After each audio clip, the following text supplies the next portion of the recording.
دوستانو ستړي مه شئ په دې هیله چې ژوند مو د خوشحالۍ نه ډک اوسي.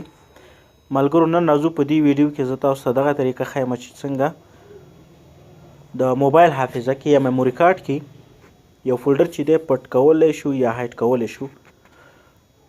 مثلا ستا ډېره اهمه ډیټا ده په دې فولډر کې هغه پرته ده او ته غواړې چې دا هایډ کړي یا پټ کړي د یو چا نه او هغې ته ښکاره نه شي.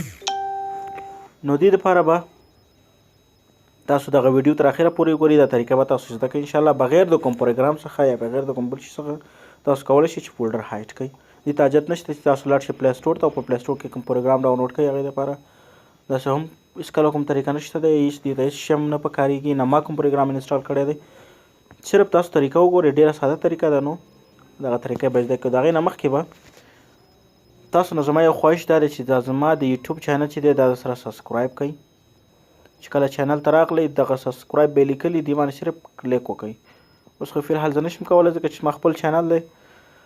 نو دې باندې چې کله کلیک وکړئ دا به تاسو سره سبسکرایب شي او دلته به یو بیل علامه راشي، هغه بیل هم پریس کړئ.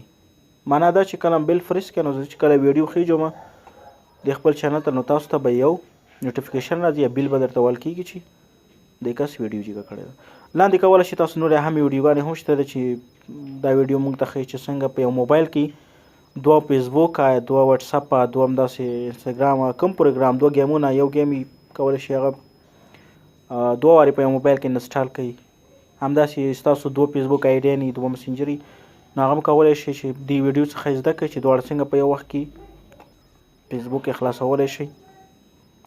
همداسې مثلا څنګه خپل عکسونه ویډیوګانې ایچ ډي فیسبوک ته خیجولی شو. دا ویډیو در سره وګورئ. څنګه د یوټیوب نه ویډیو بغیر د کوم سافټویر څخه ډاونلوډ کولی شو چې کوم سافټویر نه وي او موږ ویډیو ډاونلوډ کړو بیا دا سره وګورئ. همداسې نورې ویډیوګانې هم شته دی.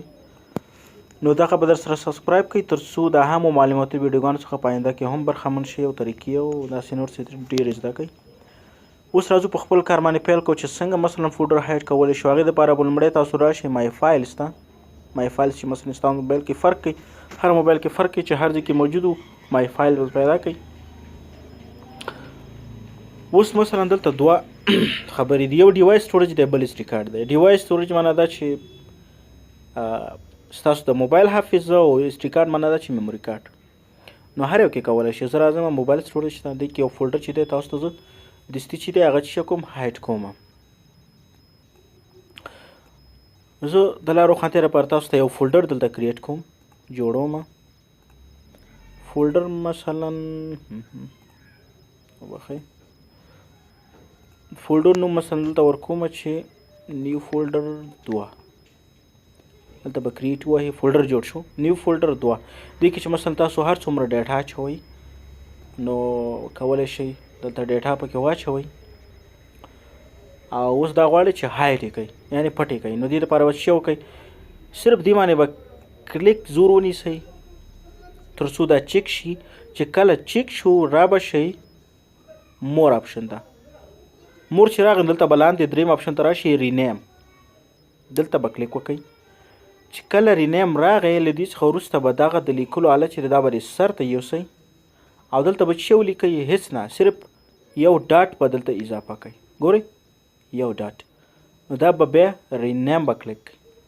تاسو ګورئ زما فولډر د دې ځای څخه هایډ شو یا پټ شو. دغه ډیره ساده طریقه ده، صرف د یو ډاټ په اضافه کولو سره تاسو کولی شئ چې فولډر هایډ کړئ. اوس چې غواړئ بیرته یې څنګه راولئ نو دې دپاره به بیا راشئ مور آپشن ته او لاندې به راکېوځئ دلته لیکلي دي چې شو هیډن فایلز، دلته به کلیک وکړئ. تاسو ګورئ نیو فولډر 2 بیرته راغی، نو ستاسو ډیټا به بیرته راشي. نو دغه طریقه وه دوستانو. د نورو ملګرو سره هم دا ویډیو شیر کوئ، کولی شئ هغوی ته هم استفاده وکړي او ډېر څه ترې زده کړي. او لاندې نورې ویډیوګانې زما چینل کې هم شته دی، هغه هم در سره وګورئ او چینل در سره خامخا سبسکرایب کړئ. نو تر بلې ویډیو ښې چارې.